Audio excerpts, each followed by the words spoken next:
Hello and welcome to another episode of All Things Real Estate. And as always, I am your host, Kyle Seyboth, with Century 21 Real Estate, owning 7 and operating 7 offices throughout Rhode Island, Massachusetts, and Connecticut. And today, unlike any other day, today we got a special, we got a guest who dances. No, ladies and gentlemen, he is not a salsa instructor. No, he is not a professional dancer.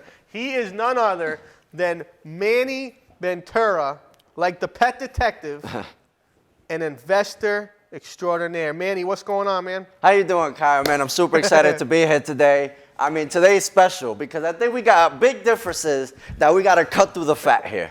All right, you know let's what I do mean? it. So normally we kind of really steer this into real estate, but I want to have you on today because you and I go way back. Woo! Way back. And you and I go way back, but I want to kind of clear the air and let's get these differences on the table right now, and let's figure it out. Go ahead. Topic number 1, I would say, which is better, working hard or working smart?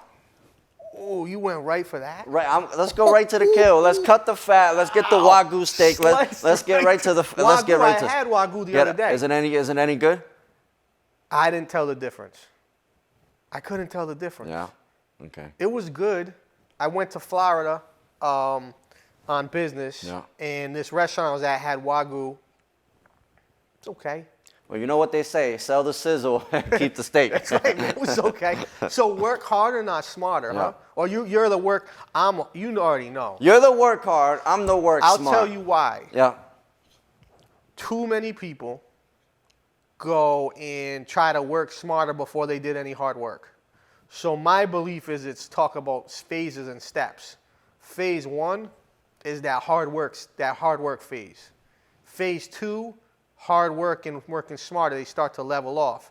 As time goes on, it should become smarter over harder. But I think what happens is a lot of people get complacent.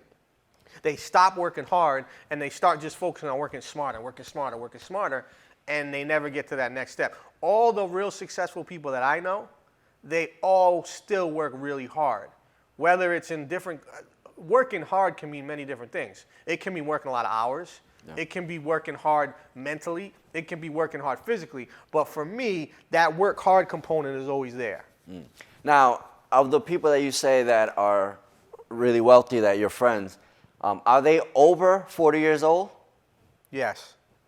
And so I think that's the biggest difference in our generation today, is that the younger millennial guys, they want to work smarter, but that don't have the discipline of working hard, of getting there.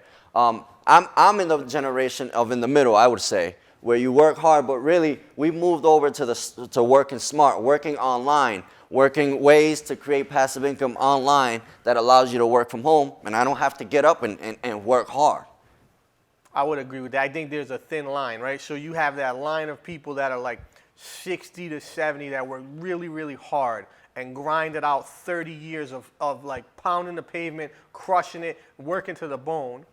They're going to die at 71, right? Because they work so hard, they're just not able to anymore, right? So that's unfortunate because that's what I see that a lot. And then you have the work smarter folks who don't want to have a boss, don't want to do the 9 to 5, don't want to get up, want to work at their own time, want to do online, all that sort of stuff. But some have become billionaires. Yeah. Millionaires and billionaires because they found a niche, they found a craft, they found an investment, whatever that looks like. So I think both ways could work, but I think for me, there's a balance. If you can balance it, it's perfection. If you can't balance it and you just have one or the other, because if you just work hard and you don't work smart, you never leverage.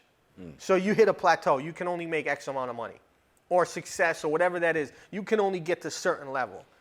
If you work smarter and don't have the hard work, you can get lucky and become a millionaire or a billionaire. But outside of luck, I think a lot of it, you got to kind of put that work in. And I agree. I agree that you have to put the work in. That's for sure, to build up to work smart. Mm-hmm. Now, this is a personal question to you. At what point in your career did you say, you know what, I have to work smart now because I've worked really hard? When did you make that transition? Last year, 2 years ago.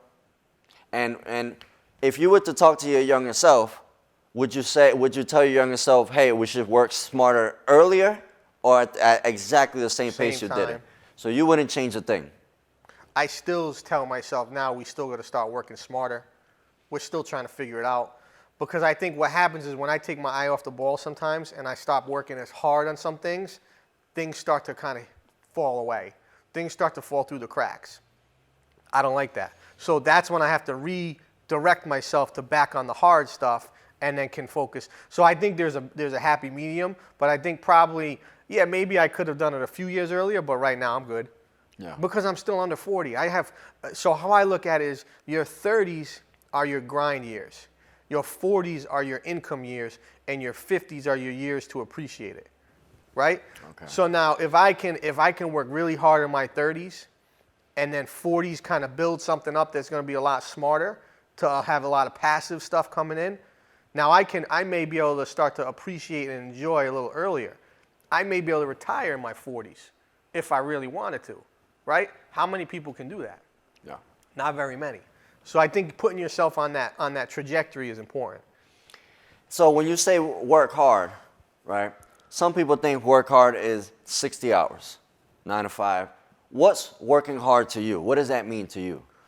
That's not working hard. Yeah. That's working a job. Okay, that's average. That's just working to make a living.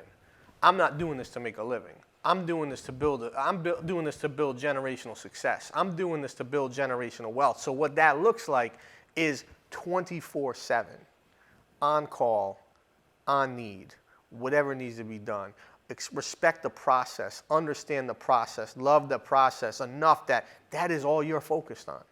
Whatever it takes for me to get to that next level, it's 60 hours, fine. If it's 100 hours, fine. If it's 200 hours, fine. But you can't put a limit on it. It's a limitless amount of time, effort, and energy that you put on something to get to that next stage. So that's the DNA of a hard worker. No doubt about it. But when I look at that, I go, 24 hours? I don't do that personally. And I only work with clients 1 hour once a week.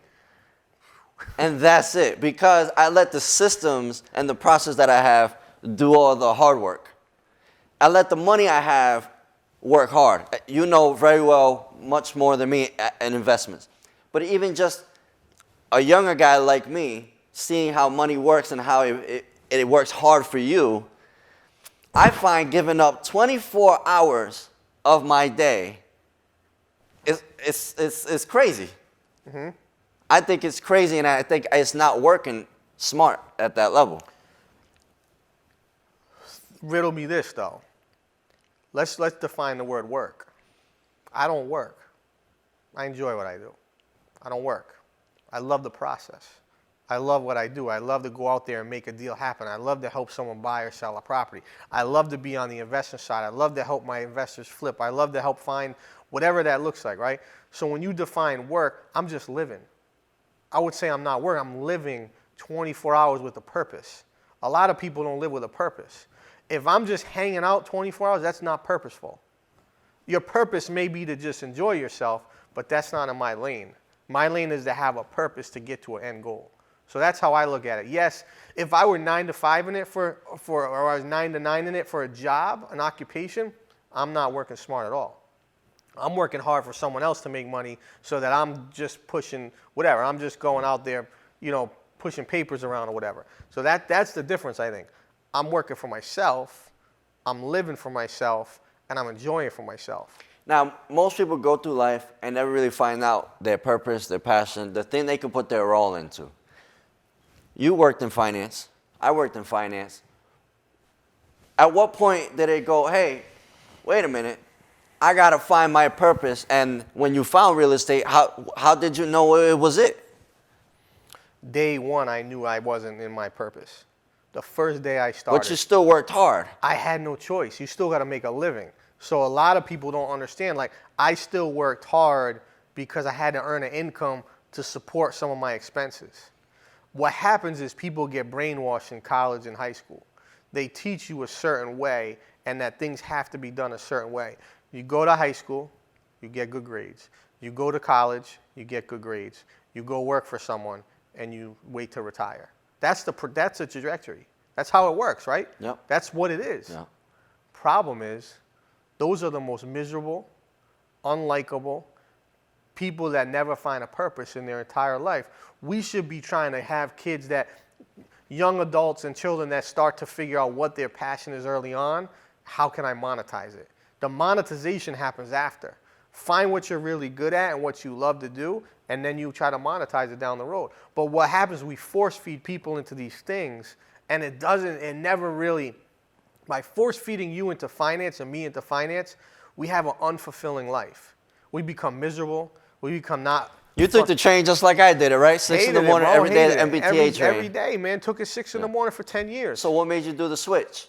I couldn't do it anymore. Was it the check that you got, the first real estate check? I think it was a function of understanding that the fulfillment that I got on one deal overrode everything I've done in the last 10 years.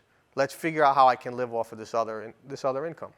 And now it's at a point where it's taken that times 30, and now we're trying to take it to a whole nother level. But now I was reading you'll like this. I don't read the news or whatever, but there was a post on Facebook that came up. Steph Curry's mom gave him the best advice he ever could get. He played really bad in a game when he was like 13. And his mom said, I don't care what the scouts say. I don't care what the coaches say. I don't care what your father says. I don't care what the players say. You write your own script. It's on you. You determine what you want. 100,000%, it is on you to write the script of who you want to become. Nobody else.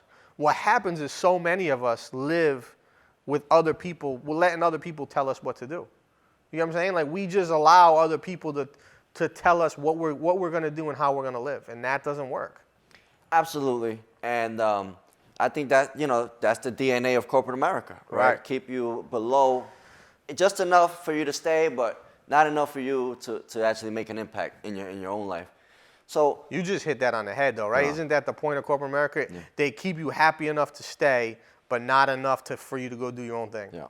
And I saw in an article that if you pay somebody $150,000 for a salary, they'll never leave you ever in your whole life. Because by that time, they've already had this great life. The lifestyle caught up. They can't even leave it. They can't go anywhere. They can't. At that point, when you get to a certain level, the expenses that you're normally living, you can't go. You're right. They'll never go back to go forward, and they'll never be able to take the plunge to do something else. Yeah. They'll never be able to take that chance because they have to live off that 150. Husband or wife or whoever's not working, so 100% agree with you. So what do we say to that person that's like, okay, I heard what you said, work hard. I'm hearing what Manny's saying, work smart. I'm still in my 9 to 5, and I'm at the brink of leaving or doing something, fulfilling this passion, purpose, whatever. What are we saying to that person? I'm going to say this to him. This thing called life, you get one shot. You get one chance. You're going to be 30, however old you are right now. 29. You're going to be 29 in 10 days or 29 in 400 days, whatever days, once. You only get one chance. If you want to let it slip by, if you want to let it pass by and you're not going to take that chance, then don't complain. But if you want to take an opportunity, you can always fall back on a 9 to 5. You can always get back into the workforce. But you will live a life that you will regret. And being there doing that, I've been through it. I regretted every day, every minute. I watched the clock. I couldn't wait to go home. That's so powerful, bro. If you can get to a point where you have the cojones enough to quit, do it. Hey guys, let me tell you, like when I first met Kyle, he was in finance. He told me all this. This is a guy that also has his CFA, his Chartered Financial Analyst, which is probably one of the hardest tests that you can take in finance. And when you take this test is when you're actually given respect in the financial world. And so you did all this. You did what they told you to do. And you left. Bounced. I did it all. I bounced. And you know what? Scariest day of my life was the day I quit. Scariest day. Was it the most alleviating day? Did you like this thing got off your shoulders? You know what I mean? It was like, what did I just do? I just went against conventional. And how much were you making at the time? Salary? $150. 150. 150. Hear this. 150. And then in real estate, I made $750 that year. So $750, right? So, but the job was paying you $150, and you could have stayed. You would have had a happy life. For sure. The whole thing. You gave up 150, a CFA, the whole enchilada, for the purpose and passion that most people fear to go after. For an opportunity. Manny, I'm going to stop you right here because we're at the end. Okay. But here's where I'm at. I'm going to ask you a question live. Yeah. I think that you and I should do one per week quick session on these do's and don'ts. So I would like to propose to you that we set this up after this. This is a good prelude, but I think what we should do is we should do a live every week. We do one a week and we have a topic, and it's a quick 5-minute live. What are your thoughts? Absolutely. I think you guys want the value. I think working hard, working smart, you're getting both generations at one time. I'm all for it. If it's to give value to people and really help them really break through some fears and some things that they have inside that they really want to push forward from, let's do it. Let's go. Guys, thank you so much. Manny, thank you for being on the show. We appreciate it. We just started something great. Great. Let's do it. Absolutely.